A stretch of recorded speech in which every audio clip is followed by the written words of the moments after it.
Never follow cute kids. I'm glad you're here. We've been talking this month about an imperfect Christmas because so many of us try to build Christmas into perfection that it ends up falling apart, and we do too.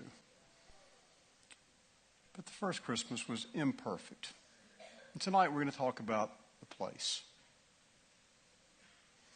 The place, Bethlehem, 5 miles outside of the big city of Jerusalem, just a village, not much there at all.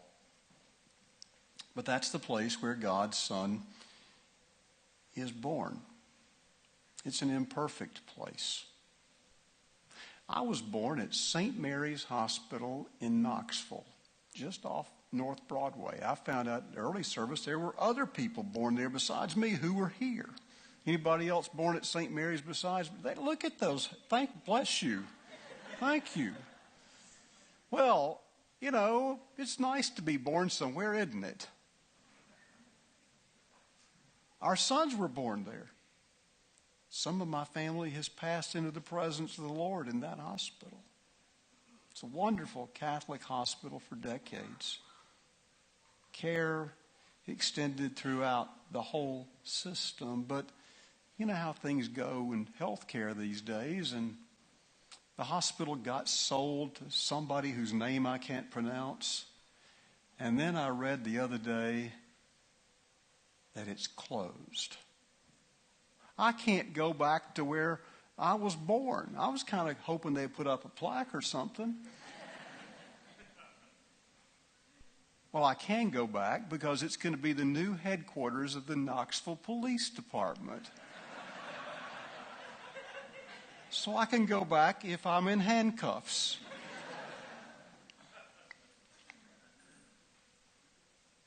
I want to tell you a little something. One of the few things I have in common with Jesus is he couldn't go back to where he was born either if he was walking the earth today.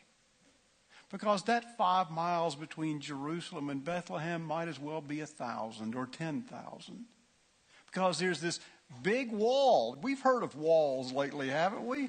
There's this big wall around Bethlehem and Jerusalem. Some of you've been there. And when you go on the tour bus and you go into Bethlehem, guess what? You go from having a Jewish guide to a Palestinian guide because Jews can't go into Bethlehem. And when you come back, you go from a Palestinian guide to a Jewish guide. And on both sides, the visiting army will check your bus out and make sure you're not bringing anything back except for nativity sets. If Jesus walked the face of the earth today, he would not be welcome in the place where he was born. There's something else about that place, that imperfect place, I want to tell you about.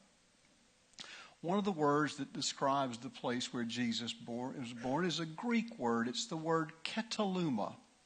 Ketaluma really means a small area below a house where the animals were brought in to find shelter. So probably it's a private house, but it's where they kept the animals. That's most likely where he was born. And from that place he went on, from that imperfect place of birth, he went on, as you know, to live a perfect life. But a part of that perfect life didn't end like we would want it to. It ended in another place that the Bible uses that same word, ketaluma.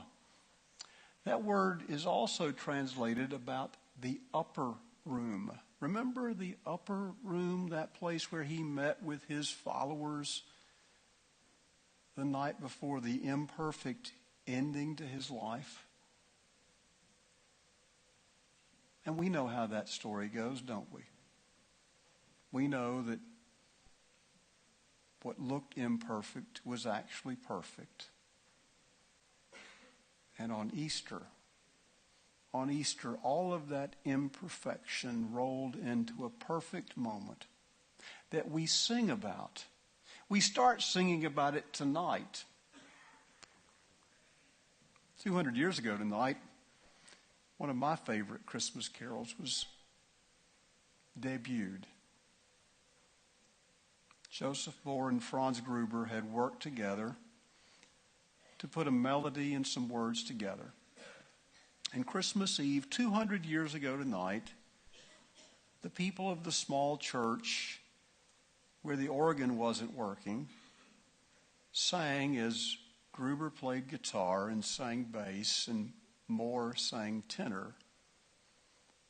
Silent night, holy night, all is calm, all is bright. And the song stayed there in that small Austrian town until some years later an organ repairman came. And while he was working on the organ, he found the words and the music to Silent Night. And he took it 165 miles southwest to Tyrol. And there he started distributing the music to some folks who were farmers or small businessmen. They would have shops, and to entice people to come into their areas, they would sing. And some of those people began to sing around Christmas time, Silent Night, Holy Night, all is calm, all is bright. And then the Rayner and the Strasser families, folk musicians of their day, began to take the song beyond. And it spread throughout Europe until missionaries and immigrants brought it here to the States, where it has a special place in my heart, and I know in yours. But it all started in an imperfect town called Bethlehem, in an imperfect Ketaluma,